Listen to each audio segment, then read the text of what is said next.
السلام علیکم ورحمۃ اللہ وبرکاتہ۔ بہلول دانہ میں نے آپ کے ساتھ گزشتہ روز نان بھائی کا ایک واقعہ شیئر کیا۔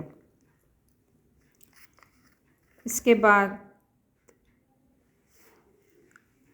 عالی جا بجا فرماتے ہیں، بہلول حرکتیں تو پاگلوں والی کرتا ہے مگر اس کی باتوں میں اس کی دانشمندی بولتی ہے۔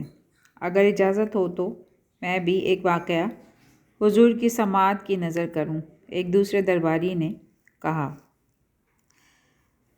اجازت ہے، ہارون نے اذن دیا۔ ابھی چند دن پہلے کی بات ہے کہ اس نے نہ جانے کہاں سے ایک سونے کا سکہ پایا تھا۔ وہ اس کے ساتھ بچوں کی طرح کھیل رہا تھا۔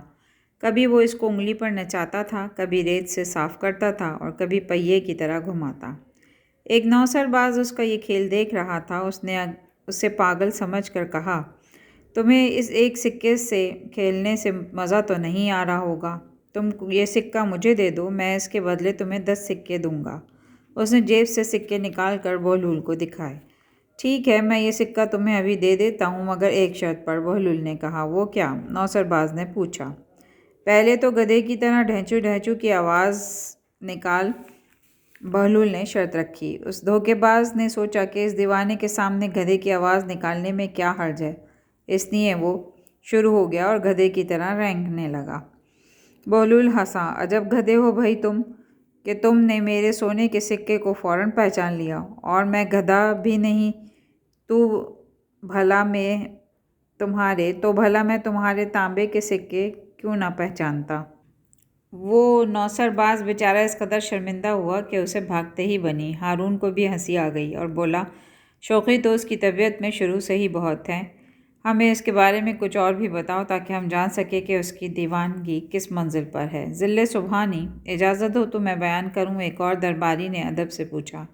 بیان کرو، ہارون نے اجازت دی۔ حضور، ابھی کچھ زیادہ دن نہیں ہوئے تھے کہ ایک عجیب فیصلہ کیا، اور وہ بھی اس طرح کہ قاضی کو اس کے سامنے سر تسلیم خم کرنا پڑا۔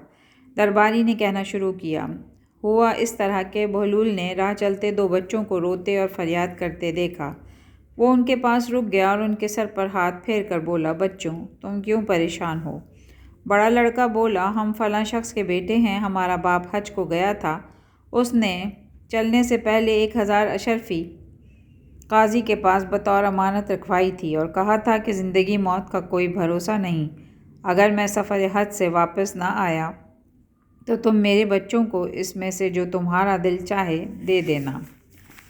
اگر خدا مجھے واپس لے آیا تو میں اپنی امانت تم سے واپس لے لوں گا، مگر افسوس کہ قضا اس کی طاق میں تھی، راستے میں اس کا انتقال ہو گیا، ہم یتیم اور بے آسرا ہو گئے۔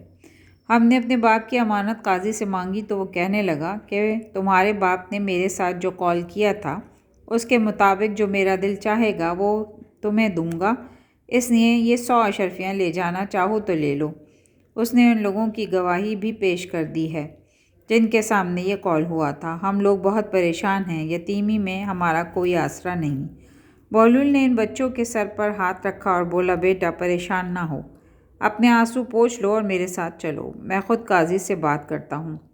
وہ لڑکے اس کے ساتھ چل پڑے۔ بہلول نے انہیں لے کر قاضی کے پاس آیا اور بولا، اے قاضی، تو ان یتیم بچوں کا حق انہیں کیوں نہیں دیتا؟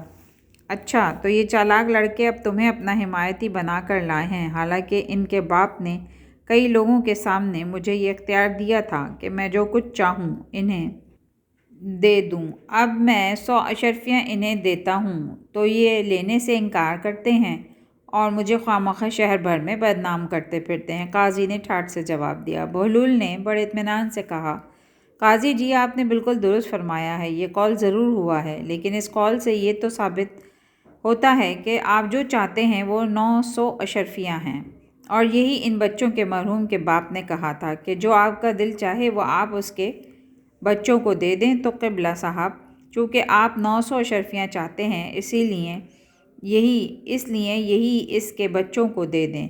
قاضی تو انگشت بدانہ بہلول کا منہ تکتا رہ گیا۔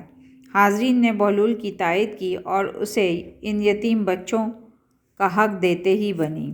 اچھا تو اس نے شہر کے قاضی کو عاجز کر دیا اور کہلاتا دیوانہ ہے، ہارون رشید نے زور دے کر کہا۔ علی جا، وہ پاگلوں کی سی حرکتیں بھی کرتا ہے، کبھی اپنے عصا کو گھوڑا بنا کر اس پر سواری کرتا ہے، کبھی بچوں کے ساتھ مل کر مٹی سے کھیلتا ہے، ریت کے گھروندے بناتا ہے، ہاں نماز کے وقت مسجد میں جا پہنچتا ہے۔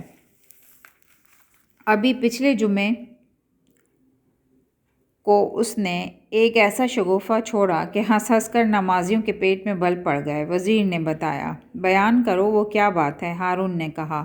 گزشتہ جمعے کو وہ نماز پڑھنے مسجد میں آیا تو غالباً چوری کے ڈر سے اس نے اپنے جوتے ایک کپڑے میں باندھ کر اپنی عبا میں چھپا لیے۔ یہاں کے مقامی لوگ تو بہلول کو جانتے ہیں، ایک ایسا شخص جو اسے پہچانتا نہیں تھا۔ اس نے اسے بغل میں کوئی شے دابے ہوئے دیکھ کر کہا، معلوم ہوتا ہے آپ کے پاس کوئی قیمتی کتاب ہے جسے آپ نے اتنی حفاظت سے رکھا ہوا ہے۔ بہلول نے بڑی سنجیدگی سے جواب دیا، آپ نے درست اندازہ لگایا، بہت قیمتی کتاب ہے۔ اس شخص نے پوچھا، کیا آپ بتانا پسند فرمائیں گے کہ یہ کون سی کتاب ہے؟